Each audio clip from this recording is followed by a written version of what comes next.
صاحب کرامت، صلح کل اور بیلاگ پیر مانا ہوا تھا، اس نے تمام علم دینی اور دنیاوی گرو نانک جی کو پڑھایا اور راہ حق کے بڑے بڑے راز بھی بتائے۔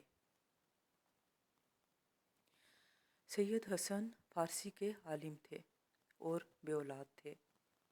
آپ امیر خاندان سے تعلق رکھتے تھے۔ ان کے دل میں بابا گرو نانک جی کا بہت احترام تھا۔ اس کی وجہ یہ تھی کہ گرو نانک جی بے حد ذہین تھے۔ آپ کے استاد آپ کو جو بھی سبق دیتے تھے آپ اسے فوراً یاد کر لیا کرتے تھے۔ آپ کی یہ ذہانت اور فراست دیکھ کر سب لوگ دنگ رہ جاتے تھے اور آپ کو ایک ہونہار اور سمجھدار بچہ تصور کرتے تھے۔ بابا گرو نانک بہت کم عرصے میں اپنی خداداد ذہانت اور فراست سے عالم فاضل بن گئے۔ ویورز، بابا گرو نانک جی کی زندگی کا بیشتر حصہ سفر میں گزرا ہے۔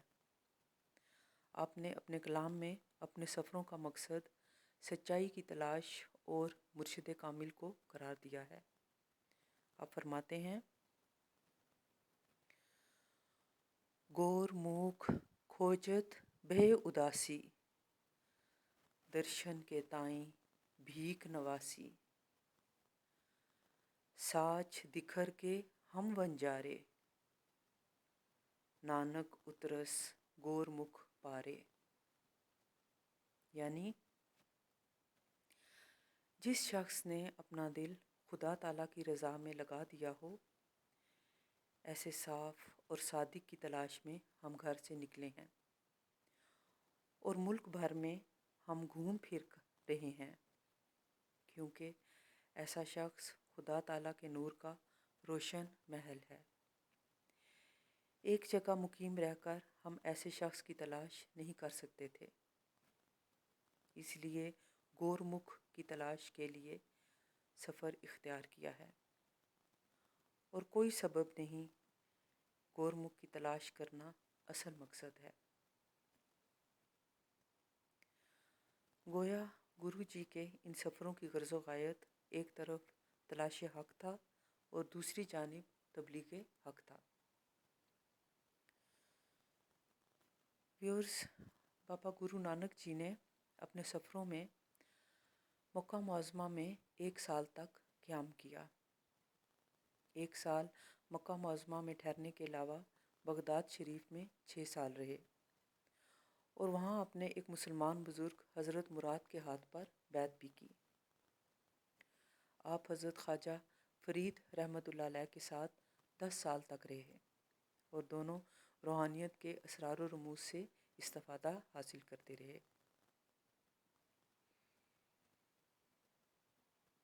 ملتان میں حضرت بہاؤالدین زکریا رحمۃ اللہ علیہ کے مزار پر بھی حاضری دی اور چلہ کشی کی۔ زندگی کے آخری ایام میں بابا گرو نانک جی جذب کی کیفیت میں چلے گئے تھے اور آپ استغراق کی حالت میں رہتے تھے۔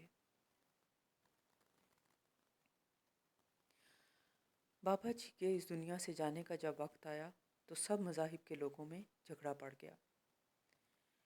ہندو اپنی رسومات کے مطابق ان کی آخری رسومات ادا کرنا چاہتے تھے، سکھ اپنے مذہب کے مطابق، اور مسلمانوں میں یہ تکرار تھی کہ ان کو دفنایا جائے گا۔ جب جھگڑا حد سے زیادہ بڑھ گیا تو کافی رات ہو چکی تھی۔ سب لوگوں نے بابا گرو نانک جی کی میت پر کپڑا ڈال دیا کہ صبح ان کے بارے میں فیصلہ کیا جائے گا۔ اگلے دن جب کپڑا ہٹایا گیا تو وہاں چادر کے نیچے صرف پھول پڑے تھے اور بابا جی کی میت غائب تھی۔ اس وقت لوگوں کو سمجھ آ گئی کہ یہاں رب نے اپنا فیصلہ سنا دیا ہے۔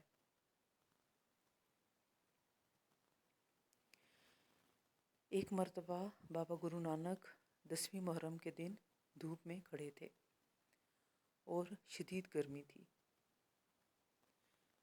ان کے ایک چیلے نے کہا کہ بابا جی اس قدر گرمی پڑ رہی ہے، حسین تو مسلمانوں کا گرو تھا، آپ سائے میں بیٹھ کر پانی پئیں۔ آپ نے فرمایا، او بالیا سن،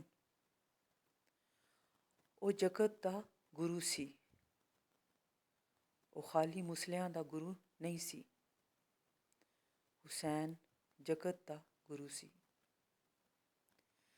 یعنی حسین علیہ السلام صرف مسلمانوں کا نہیں بلکہ تمام انسانیت کے لیے گرو کی حیثیت رکھتے ہیں۔ بالے نے کہا کہ آپ بھی تو گرو ہیں۔ آپ نے فرمایا، سنو،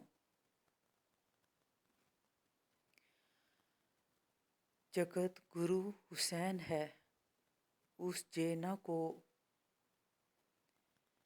ایسی مندی مر گیا، جگت سنے تب رو۔